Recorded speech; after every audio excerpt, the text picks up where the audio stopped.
আপনি মিরপুরের যেখানটাতে রয়েছেন সেই এলাকার সমস্যা সমাধানে প্রার্থীরা কি প্রতিশ্রুতি দিচ্ছে, নির্বাচনী প্রচারণার কেমন পরিস্থিতি দেখছেন জানাবেন।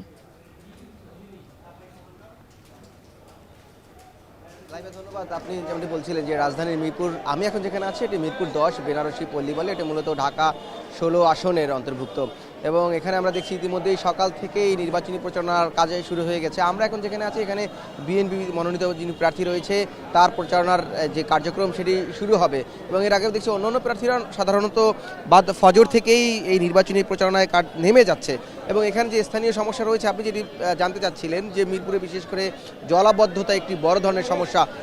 বর্ষার শুরুতেই বা অল্প বৃষ্টিতে দেখা যায় এই অঞ্চলে এই এলাকাতে জলাবদ্ধতা তৈরি হয়, সাধারণ মানুষের দুর্ভোগ।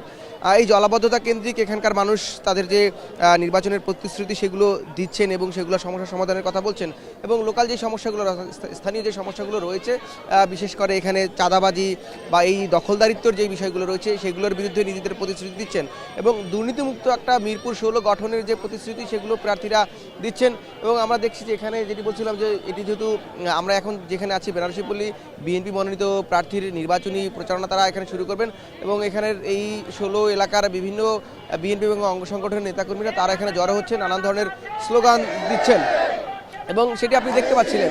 আরেকটি বিষয় এখানে আমরা দেখেছি যে গতকালকে এই 16 আসনের যে প্রার্থী রয়েছে বিএনপি মনোনীত প্রার্থী এবং জামায়াত মনোনীত প্রার্থী তাদের মধ্যে এক ধরনের পাল্টাপাল্টি অভিযোগ আমরা দেখেছি। দুই পক্ষই আসলে নির্বাচনী আচরণবিধি ভঙ্গের অভিযোগ তুলেছেন, সেই বিষয়গুলো তারা একে অপরের কথা বলছেন এবং যদিও প্রত্যেক প্রার্থী দাবি করছেন যে তারা আসলে আচরণবিধি মেনেই নির্বাচনী যে প্রচার প্রচারণা সেটি চালাচ্ছেন এবং আরেকটি বড় বিষয় এটি যেহেতু এখানে কিন্তু একটি বড় সংখ্যক ভোটার রয়েছে, 4 লাখ ভোটার রয়েছে প্রায় এবং অর্ধেক তার মধ্যে 2,01,000 পুরুষ এবং 1,99,000 নারী ভোটার রয়েছে। অর্থাৎ সামগ্রিকভাবে এখানে পুরুষ এবং নারী যে সমতা রয়েছে এবং এখানকার ভোটাররা মনে করছেন যে আগামীতে এখানে যিনি নির্বাচিত হবেন এই এলাকাবাসীর প্রতিশ্রুতি বাস্তবায়নে সেই সকল প্রার্থীরা বা প্রতিনিধিরা কাজ করবেন।